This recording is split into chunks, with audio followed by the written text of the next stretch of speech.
किसी नए मार्ग पर कदम बढ़ाता है तो झिझकता है, लेकिन नए पर कदम बढ़ाने से ही जीवन में विकास है। जो पुराने वर्तुल में ही घूमता रहता है कोल्हू का बैल हो जाता है। सदा विचारणीय यह है कि जिस ढंग से मैं जी रहा हूं उस ढंग से जीने में आनंद उपलब्ध हो रहा है। अगर नहीं हो रहा है उपलब्ध तो जोखिम उठानी चाहिए। नए रास्ते, नई जीवन की पद्धति, नई खोज करनी ही होगी। इतना तो तय है कि तुम्हारे पास खोने को कुछ भी नहीं। पुराने जीवन से आनंद तो मिला नहीं, मिल जाता तो नए की कोई जरूरत भी ना थी। पुराना तो व्यर्थ हो गया, एक बात निश्चित है, नया सार्थक भी निकल सकता है, व्यर्थ भी निकल सकता है। मगर नए में कम से कम एक संभावना है सार्थक होने की। पुराना तो निचुड़ चुका, उसे तो देख लिया, समझ लिया, जी लिया, नहीं कुछ पाया। जैसे कोई रेत से तेल निचोड़ता रहा हो। अब कब तक रेत के साथ सिर मारना है?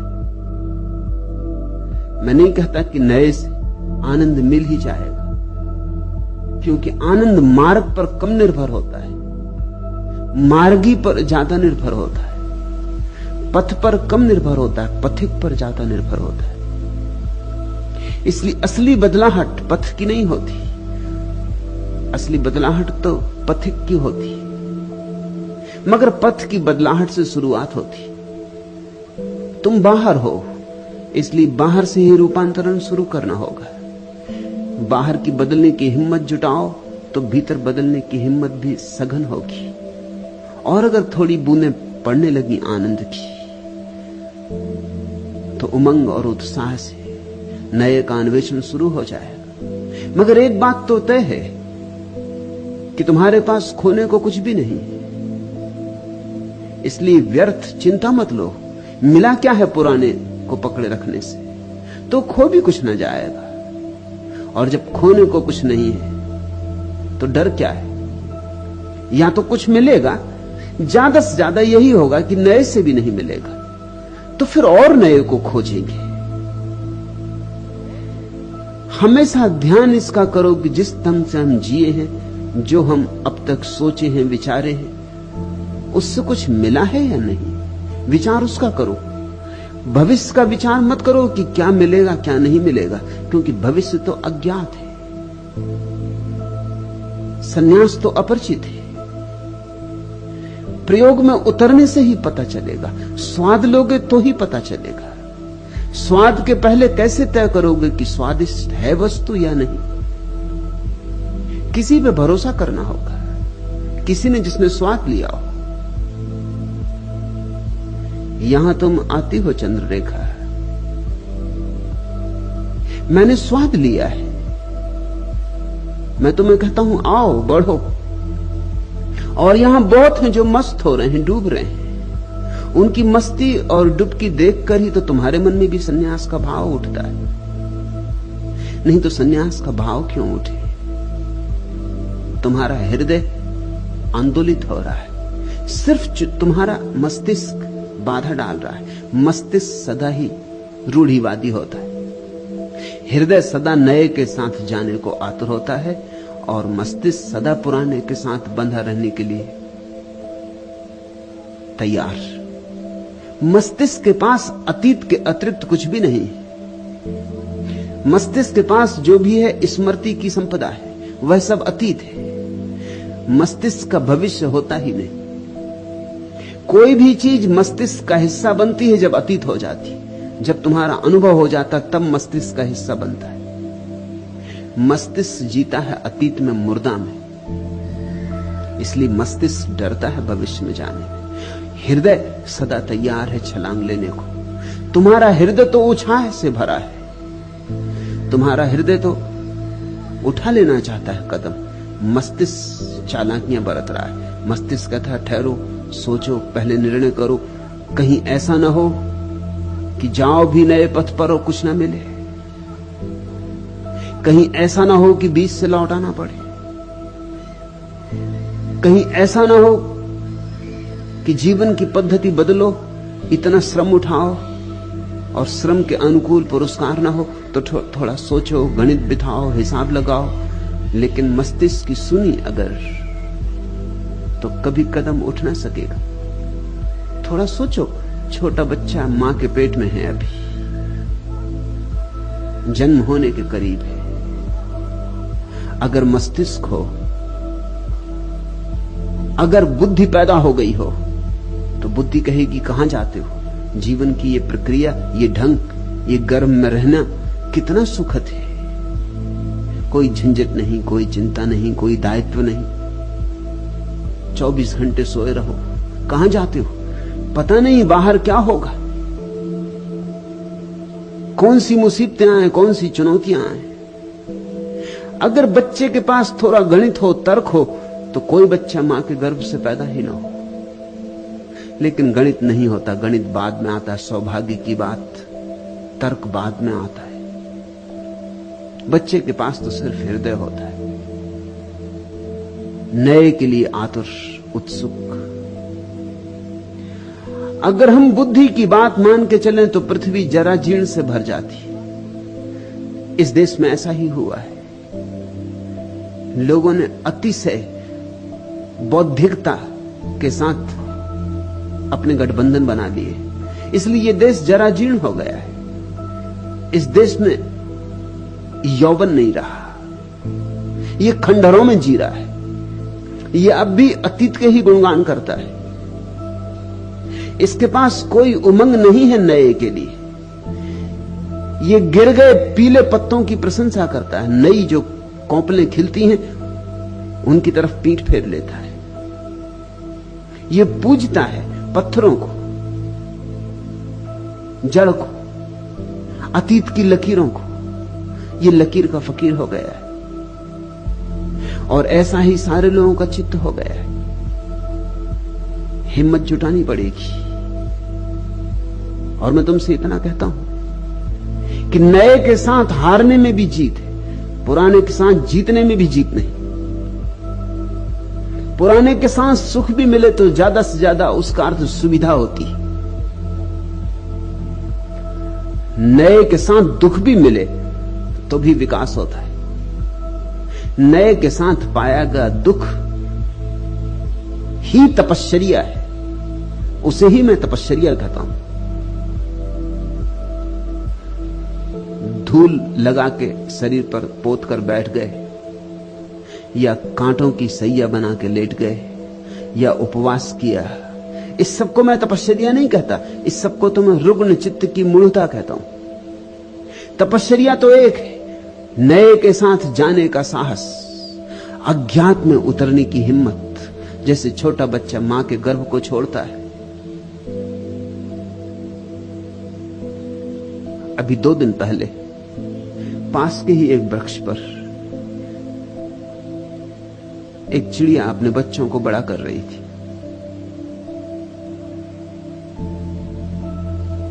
रोज रोज बच्चे बड़े होते चले गए। 2 दिन पहले पहली बार घोंसले से बाहर निकले। जब वे पहली बार घोंसले से बाहर निकले, मैं उनके पास खड़ा था। दोनों बैठ गए शाखा पर, बड़े आश्चर्य विमुक्त, पर तौलते हुए, सोचते विचारते आगे कदम बढ़ाना कि नहीं। अभी तक घोंसले से बाहर नहीं आए थे और उनकी मां दूर वृक्ष पर बैठकर पुकार दे रही है, गुहार दे रही। यही ढंग है बच्चों को बुलाने का। पुकार रही, आवाज दे रही। उसकी आवाज देख के वो फड़फड़ाते हैं, पर मोह, घोंसले का, सुरक्षा, और पहले कभी पंख तो खोले नहीं। तो पंख खोलना या नहीं, उड़ पाएंगे हम या नहीं, उनकी दुविधा देखकर नए नए संन्यास लेते व्यक्तियों की दुविधा का मुझे स्मरण आया। ऐसे ही पर दौड़ते, सोचते, घबराते, पीछे लौट के देखते, लेकिन कब तक माथी की पुकारे गई कि आवाज दिए गई कि टेर पर टेर। कोई आधा घंटा लगा, धीरे धीरे पंख फड़फड़ाए, थोड़े दूर हटे घोंसले से, उसी वृक्ष पर दूसरी शाखाओं पर बैठे, थोड़ा भरोसा बढ़ा, थोड़े पंख मारे हवा में, फिर लौट आए, थोड़ा और भरोसा बढ़ा, फिर उड़ गए। तब से पता नहीं, 2 दिन से मैं देख रहा हूं रोज, फिर नहीं लौटे।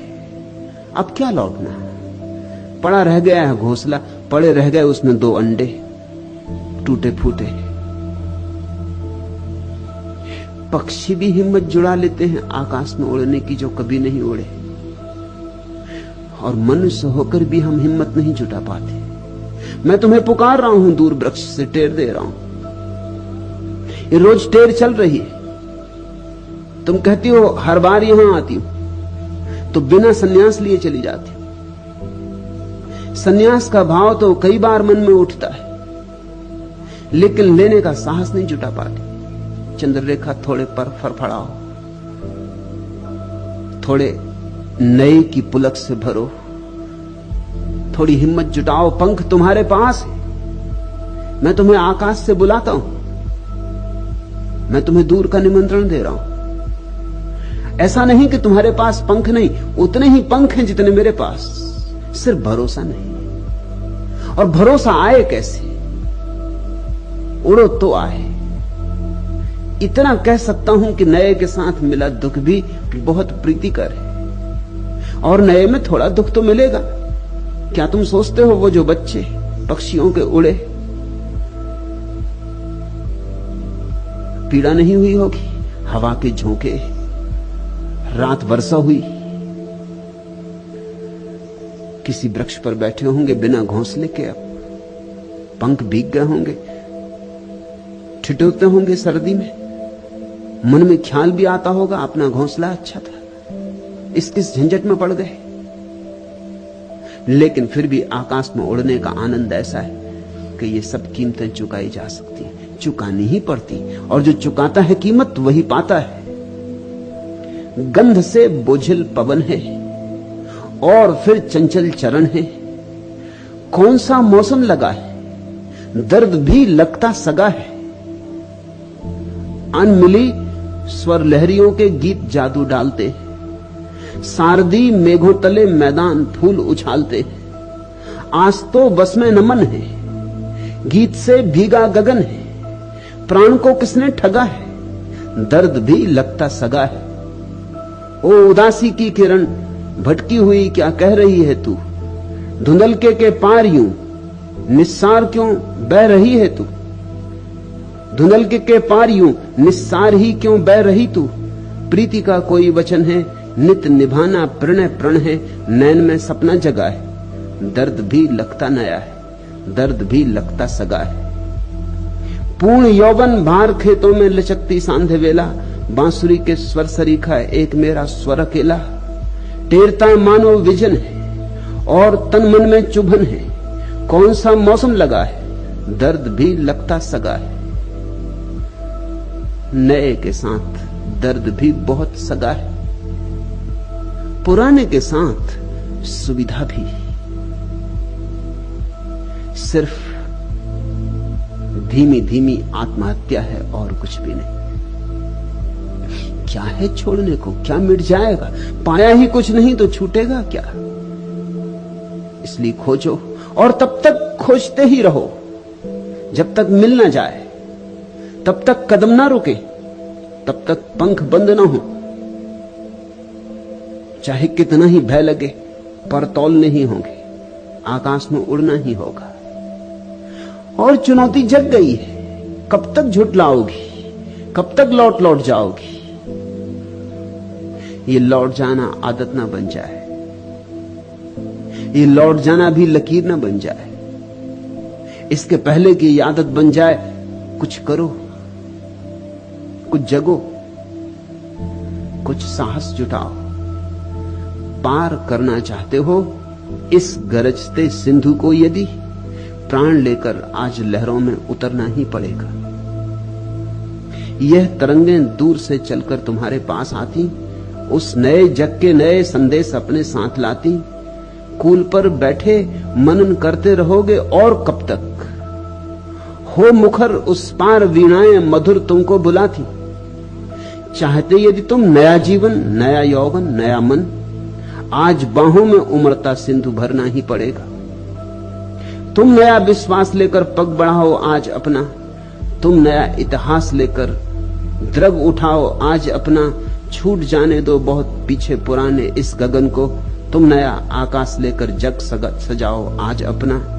प्राण में यदि हो रहे मुखरित नए निर्माण के स्वर, आज कण कण का नया श्रृंगार करना ही पड़ेगा। यह प्रलय की पीर ही नव सृष्टि का मधुगान होगी, यह तिमिरता ही निशा की सूर्य का वरदान होगी। इस पुरातन जर्जरित युग मूर्ति को अब टूटने दो, जिस शिला पर हाथ रख दोगे वही भगवान होगी। तुम हिमालय के स्वजन हो, सिंधु की गहराई ही क्या, आज पंखों में असीमित व्योम भरना ही पड़ेगा।